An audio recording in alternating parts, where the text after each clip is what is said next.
Hello everyone. Thank you so much for joining in today. Welcome to the Streetcat channel.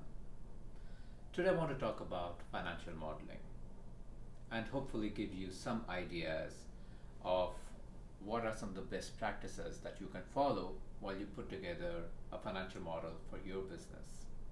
It doesn't really need to be very complicated. If you know your business well, you should be able to put together something like this in a matter of few hours.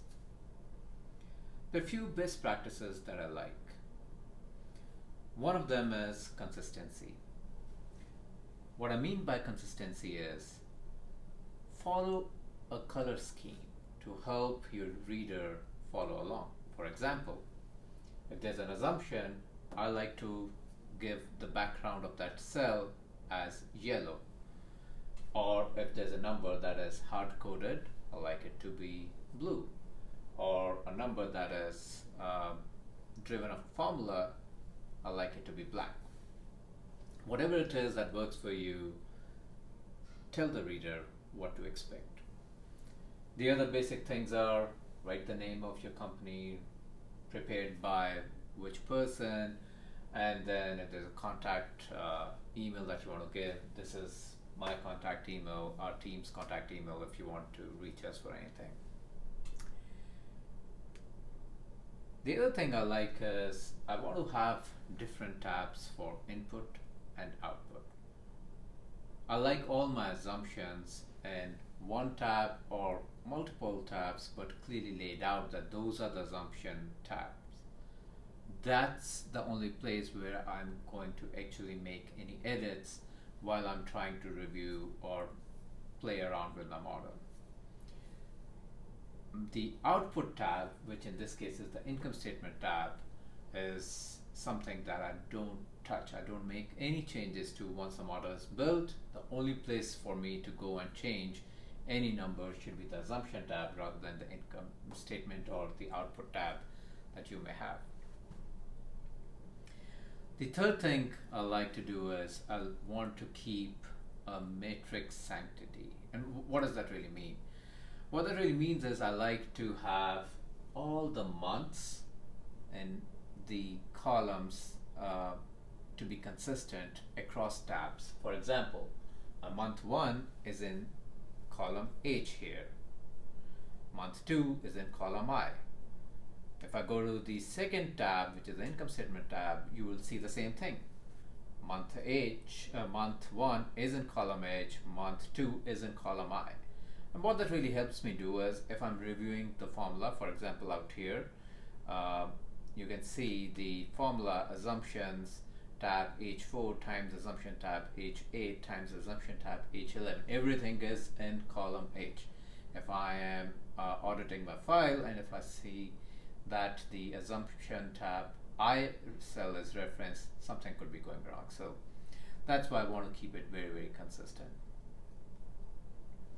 So let's talk about some of the basic drivers of a business, and that's out here in the assumption tab. There are revenue drivers and then there are cost drivers. There are also balance sheet drivers. We are not going to get into the details of all of these assumptions, but in terms of the revenue driver, you got to understand what your product is, who your users are, and how is it that you're going to grow. So for example, this is about an e-commerce startup, so the number of users is the first business driver. The monthly growth rate in that is an associated assumption with that, and the churn rate with that is also an associated assumption. The other assumption we need to make is how many number of products are these users going to buy on a monthly basis, and what is the average product price going to be.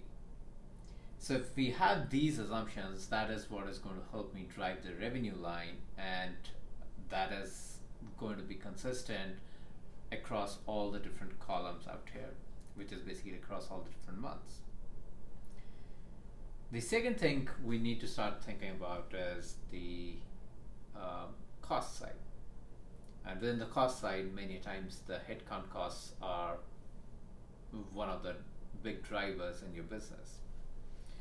So what I would like to do is I like to keep the headcount assumption in two different buckets. One is the number of folks I'm going to hire across different levels, and second is the compensation related assumptions across these different levels.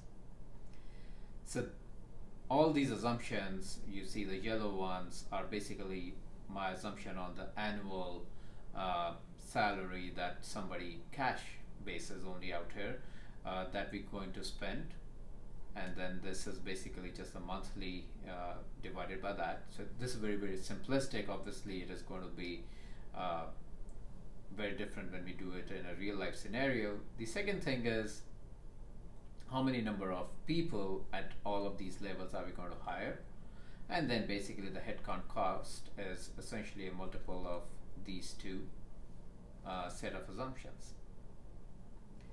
The other assumption that we need to make is related to the other costs. For example, cost of goods sold. In this case, maybe my one widget is costs me $5. How's that cost going to grow over a period of time? What is my user acquisition cost going to be?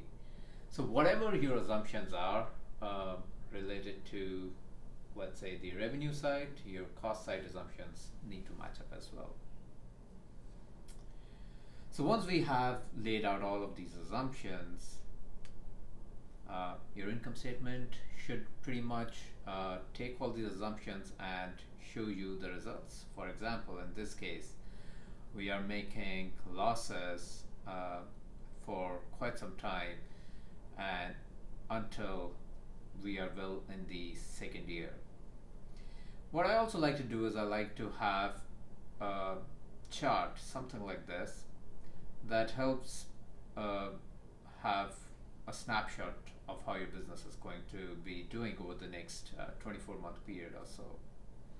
For example, the green line is the number of users, the orange line is the revenue, how it's growing, and this yellow line is the accumulated cash. So you can see that the cash is negative for quite some time until it starts turning positive in the 16th month. Hence, that's when we really break even. And the maximum dip out here that we have in terms of cash is really the amount that you should be looking to raise, whether in terms of debt or equity. So these are some of the basic things that I like to follow while I'm building a model like this. And you can do it for your business as well in just a few hours. Just keep these basic principles in mind, and you'll be off to the races. Let us know how do you feel about our video today. If you have any questions on this, or you want to hear about some other topic, let us know. Thank you so much.